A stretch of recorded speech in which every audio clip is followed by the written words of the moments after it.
ada CV dari ibu pemateri kita yang sangat luar biasa. Saya akan bacakan terlebih dahulu. Nama Ibu Nilma Zola, SPD, CHT, CMN, LP. Tempat tanggal lahir, Solok, 30 Maret 1995. Email zola@konselor.org. Nomor HP atau WA 081-166-780-60. Dicatat ya Ibu Bapak. Pendidikan yang telah atau sedang ditempuh, Sarjana Bimbingan Konseling Universitas Negeri Padang tahun 2017. Kedua, program studi S2 Bimbingan Konseling Universitas Negeri Padang sedang berlangsung. Pelatihan profesional yang pertama Fundamental and Advanced Hypnotherapy IPH 2017, yang kedua Certified Neo NLP Practitioner, Neo NLP Society 2018, ketiga Certified Neo NLP Master Practitioner, Neo NLP Society 2019, dan sekarang sedang aktif di Indonesian Institute for Counseling Education and Therapy sebagai terapis, editor in chief Jurnal Penelitian Pendidikan Indonesia atau JJPI. Dan untuk Scopus ID-nya 572048730050. Orchid ID-nya http://000000281283975. Ya, berikut tadi yang sudah saya sampaikan terkait CV pemateri yang akan menyampaikan materi kita pada siang kali ini. Ya, baik. Untuk selanjutnya, mari kita sambut Ibu pemateri yang luar biasa. Silakan kepada Ibu Nilma Zola. Saya persilahkan. Silakan Ibu. Bismillahirrahmanirrahim. Terima kasih kepada host kita, Teh Hera. Berlebihan sekali, Teh. Di sini juga masih belajar. Dan terima kasih kepada bapak-bapak, ibu-ibu yang sudah berkesempatan mengikuti kegiatan kita, Indonesian Counseling Conference. Dan hari ini kita akan bahas di kelas workshop kita tentang kromoterapi. Nah, kalau tadi COVID-19 sudah dibahas tuntas oleh pemateri kita di acara seminar tadi pagi, kali ini kita fokusnya ke kromoterapinya aja. Di mana kromoterapi digunakan untuk mereduksi kecemasan akibat COVID-19. Oke, kita mulai saja. Ini. Oke, tadi sudah dibacakan biodata oleh host. Oke.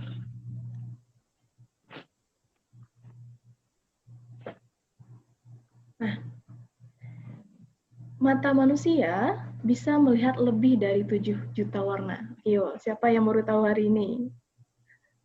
Nah, 7 juta. 7 juta itu berapa banyak ya? Kalau seandainya kita nominalkan itu sebagai uang, kita bisa beli berapa buah permen dari 7 juta.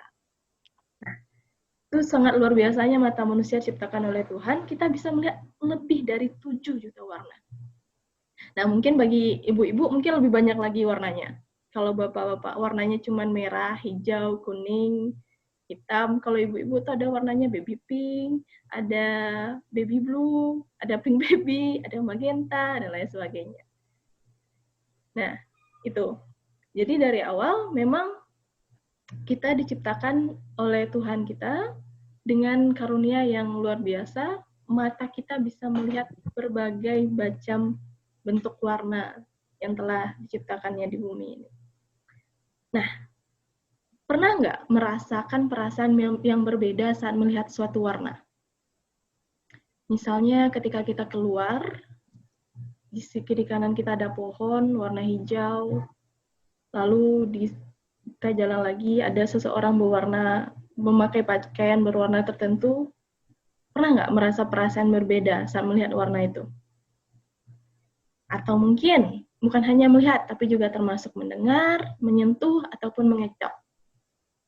Saat kita mendengar seseorang mengatakan warna tertentu, kita merasa nyaman. Atau ketika menggunakan pakaian dengan warna tertentu, kita merasa risih atau mungkin bahagia.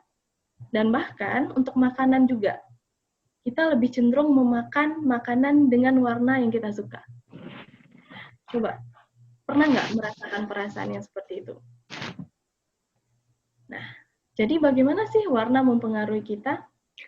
Sebelum kita bahas tentang bagaimana kromoterapi, kita bahas dulu bagaimana warna mempengaruhi kita sebagai manusia. Oke, pertama, warna adalah salah satu bahasa jiwa. Lihat saja lukisan yang terinspirasi atau meditatif. Biasanya, lukisan-lukisan abstrak khususnya, si pelukis, mereka membahasakan jiwanya, ekspresinya itu lewat warna-warna. Nah, mungkin kita pribadi juga. Coba lihat di lemarinya, koleksi pakaiannya warna apa? Nah, itu bisa jadi salah satu bahasa jiwa kita, bahasa kepribadian kita untuk mengekspresikan kita itu siapa lewat warna. Nah, lalu kemudian warna dapat mempengaruhi suasana hati, emosi, dan keadaan pikiran kita. Ini sebenarnya terjadi setiap saat di lingkungan kita berdasarkan apa yang kita lihat, kita tonton, dan kita baca. Ketika suasana sejuk, lalu kita berjalan di bawah pohon yang hijau, ada perasaan tenang di situ, perasaan nyaman. Atau mungkin ketika kita lewat, sudah musim panas, kita melihat seseorang dengan pakaian orange yang nyentrik, itu bagaimana perasaan kita? Ada perasaan yang terganggu dengan itu. Nah, jadi begitulah warna dapat mempengaruhi suasana hati kita, emosi maupun keadaan pikiran kita. Nah, warna memiliki dampak pada rasa kesejahteraan atau ketidaknyamanan. Biasanya ini lebih kepada tempat-tempat yang kita anggap sebagai tempat yang nyaman, misalnya tempat tidur kita. Biasanya kita memberikan warna atau warna cat dinding kah atau interior kah, itu sesuai dengan apa yang nyamannya kita lihat. Kalau seandainya orang yang tidak nyaman dengan warna merah, biasanya mereka enggan meletakkan barang yang berwarna merah di ruangannya. Nah, sedapat mungkin pasti kita mendesain ruangan itu sesuai dengan warna yang kita rasa akan membuat kita nyaman atau sejahtera. Nah, kemudian menggunakan dan menghindari warna-warna tertentu adalah cara ekspresi diri untuk menjelaskan kepribadian kita. Nah, tentu kita ada yang tidak suka warna tertentu atau sangat suka warna tertentu. Nah, kita pernah lihat beberapa mungkin kayak di Instagram ataupun di YouTube atau media sosial lainnya yang mungkin selebgram itu mereka punya kamar yang warnanya pink semua atau hijau semua. Itu bisa menjadi cara untuk mengekspresikan diri, kepribadiannya. Nah, nanti untuk makna warna kita akan bahas berikutnya. Kemudian, warna mempengaruhi cara pandang kita. Nah, bagaimana warna bisa mempengaruhi cara pandang kita? Ketika langit-langit rumah, itu kalau dicat dengan warna putih, itu seakan terlihat tinggi. Atau misalnya kalau dicat dengan warna gelap, seakan terlihat pendek. Nah, itu. Seperti mengubah cara pandang kita. Atau ketika seseorang dengan cuaca yang panas, yang seperti contoh tadi, memakai pakaian yang warnanya silau sekali, membuat kita enggan mendekatinya, atau seperti ada perasaan tidak nyaman. Nah, itu cara pandang kita lagi. Nah, lalu warna memiliki makna simbolis yang langsung dikenali oleh alam bawah sadar kita. Kalau kita menyukai, misalnya gini, biasanya kaum ibu-ibu nih, kalau belanja, pernah sadar nggak kalau seandainya barang-barang yang kita ambil itu secara nggak sadar kita ambil warna-warna yang kita suka aja? Atau coba cek lemarinya deh. Jangan-jangan warna bajunya itu-itu aja. Nah, itu yang masuk ke dalam alam bawah sadar kita. Ketika kita suka suatu warna, sadar atau tidak sadar, kita cenderung untuk memilih warna tersebut. Nah, harus dikatakan bahwa tidak semua warna yang sama untuk semua orang dan semua budaya. Nah, jadi ada suatu warna, misalnya seseorang ini menyukai pink, belum tentu semua orang suka warna pink. Atau ketika seorang ini sangat suka warna orange, pasti ada orang yang tidak suka warna orange. Jadi itu, tidak semua warna itu mungkin punya arti yang sama untuk setiap orang. Bisa jadi, misalnya kita seperti warna merah, yang sepertinya hangat atau berani, tapi beberapa orang tidak suka karena mungkin dia mengartikan lain warna merah itu. Gitu. Lalu, apa yang kita rasakan sebagai warna sebenarnya adalah panjang gelombang energi elektromagnetik. Ini kalau seandainya masih ingat pelajaran tentang warna, ini kita tahu ini adalah panjang gelombang energi elektromagnetik. Kemudian frekuensi-frekuensi ini tercermin dari benda-benda di sekitar kita. Dia tercermin dari benda itu, lalu dibaca oleh mata dan ditafsirkan oleh otak. Oh ya, itu warna kuning. Oh ya, itu warna hitam. Oh ya, itu warna merah.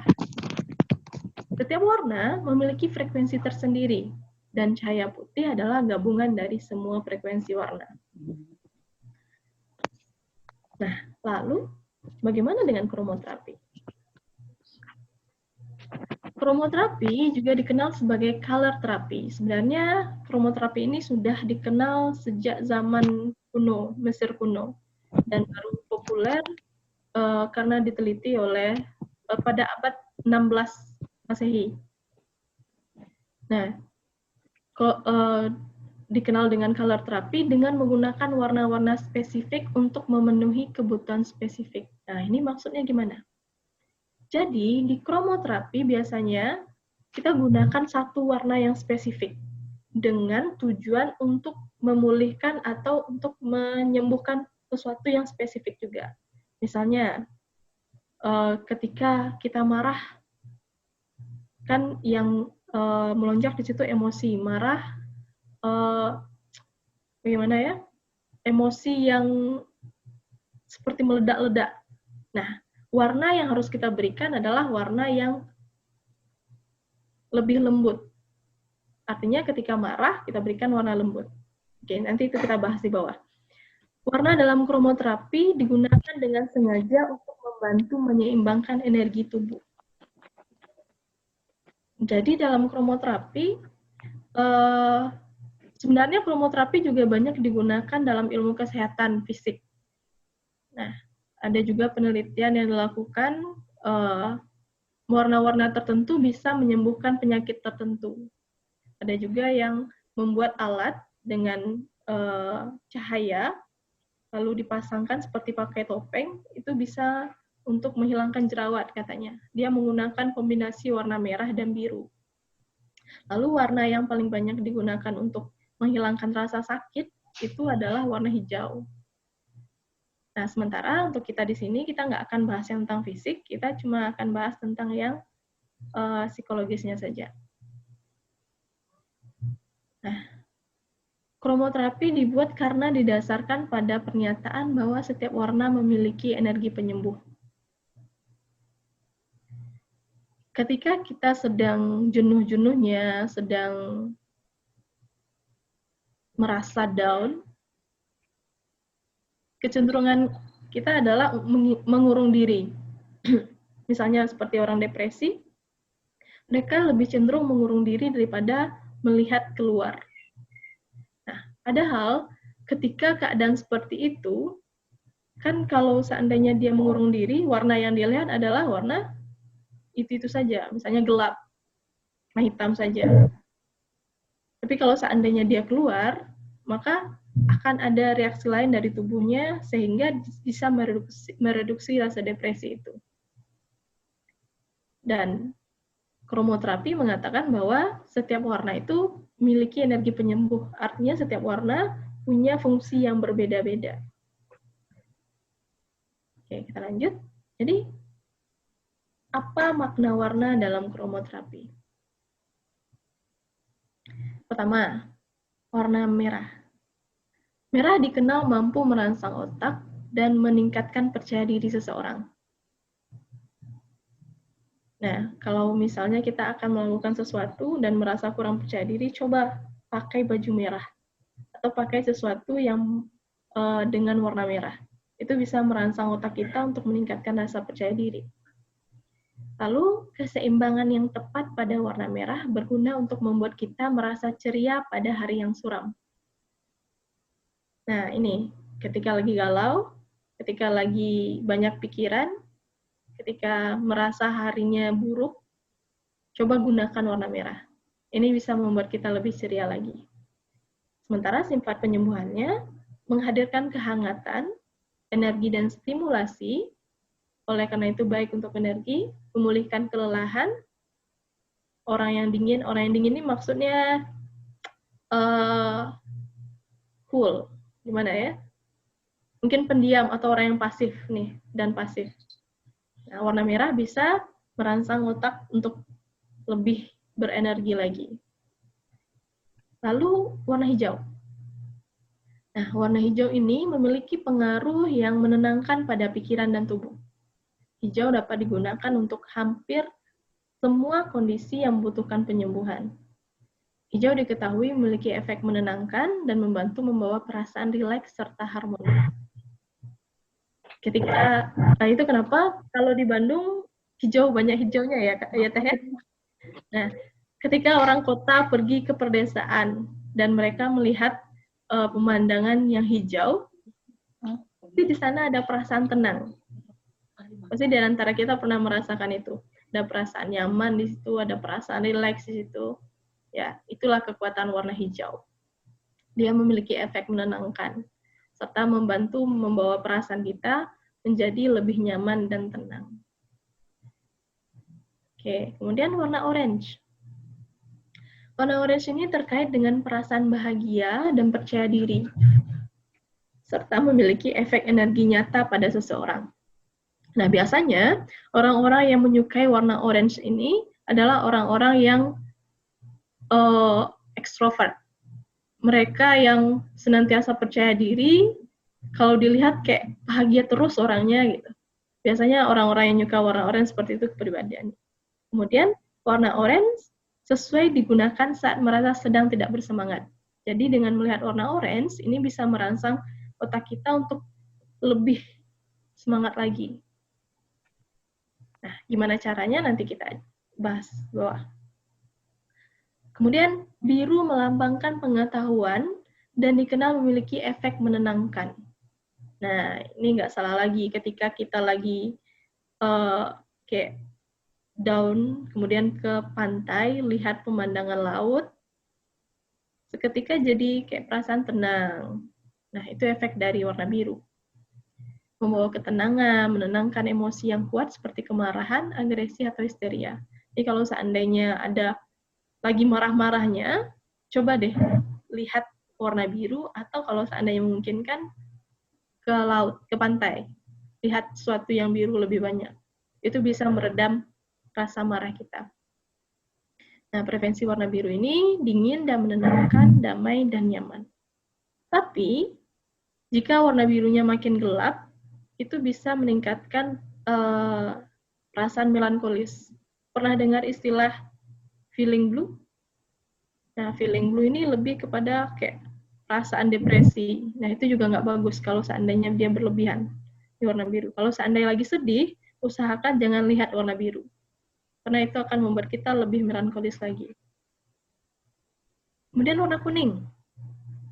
Kuning membantu memperkuat saraf dan pikiran. Ini membantu membangkitkan inspirasi mental dan merangsang mentalitas kita yang lebih tinggi.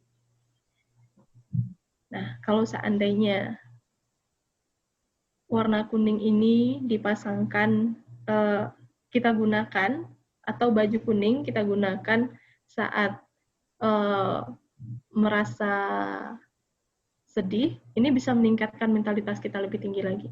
Seperti awalnya nggak bersemangat, bisa jadi bersemangat. Ini hampir sama dengan orange, tapi dia lebih lembut.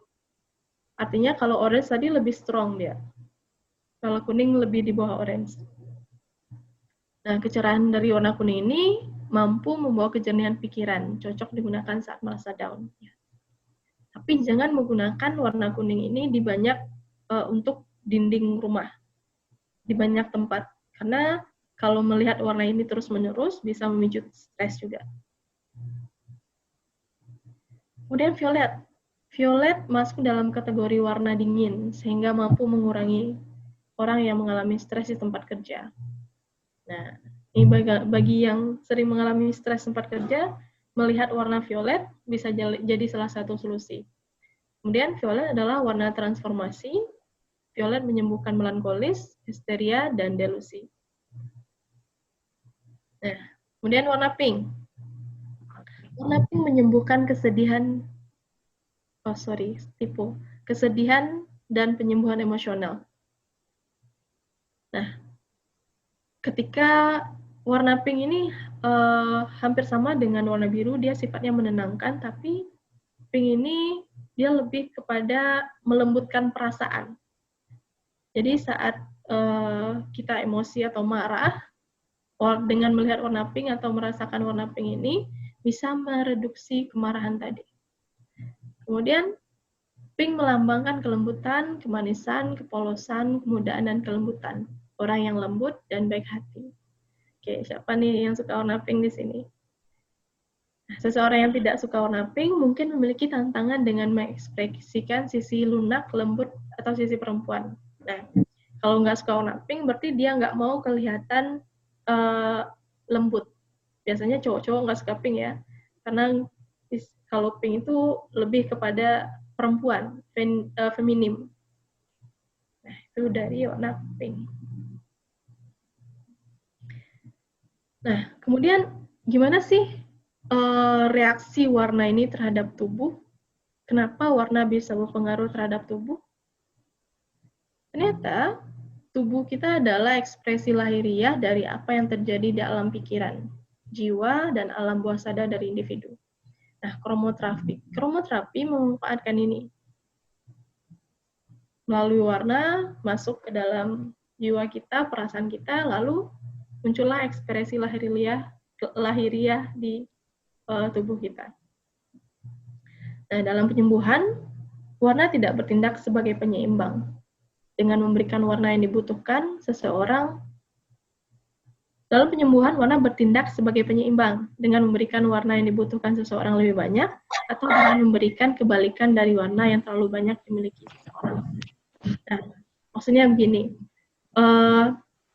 ketika misalnya tadi kita contohkan seseorang marah, nah dalam pandangan kromoterapi, di sana warna merahnya lebih banyak. Seorang yang marah itu warna merahnya lebih banyak. Nah, yang kita lakukan dengan kromoterapi adalah memberikan warna yang dibutuhkan seseorang lebih banyak. Artinya untuk mereduksi warna merah tadi mungkin kita bisa berikan warna pink lebih banyak, atau dengan memberikan kebalikan dari warna yang terlalu banyak dimiliki orang tersebut. Nah, misalnya warna putih yang akhirnya menjadi netral lagi. Gitu. Oke. Nanti kita bahas bagaimana caranya.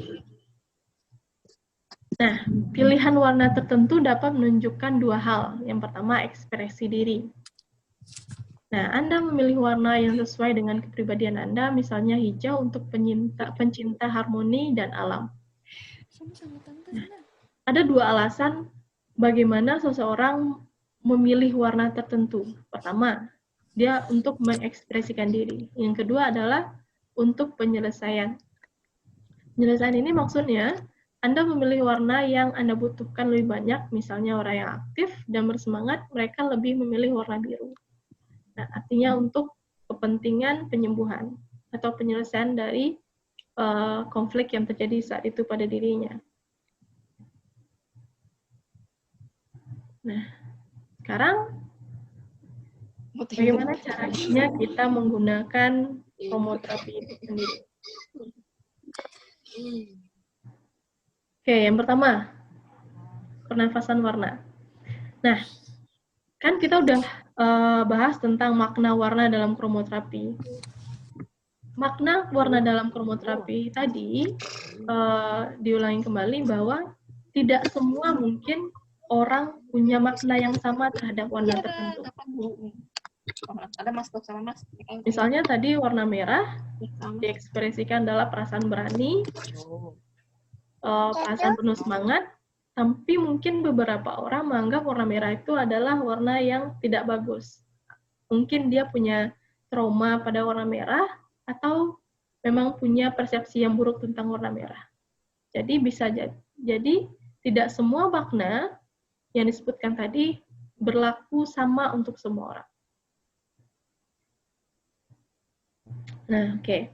Sekarang kita masuk kepada bagaimana cara menggunakan kromoterapi. Nah, sebenarnya ada tiga cara untuk menggunakan kromoterapi. Yang pertama itu pernafasan warna.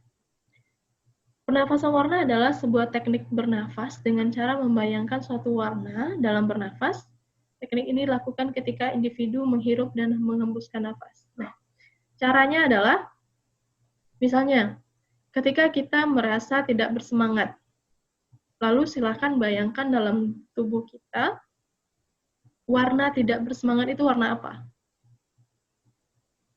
Misalnya kita katakan warna abu-abu. Nah, oke, jadi warna tidak bersemangatnya adalah abu-abu.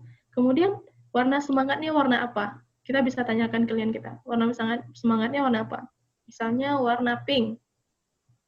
Nah, melalui teknik pernafasan warna ini, kita minta dia untuk menghembuskan warna abu-abu dan dia menghirup warna pink.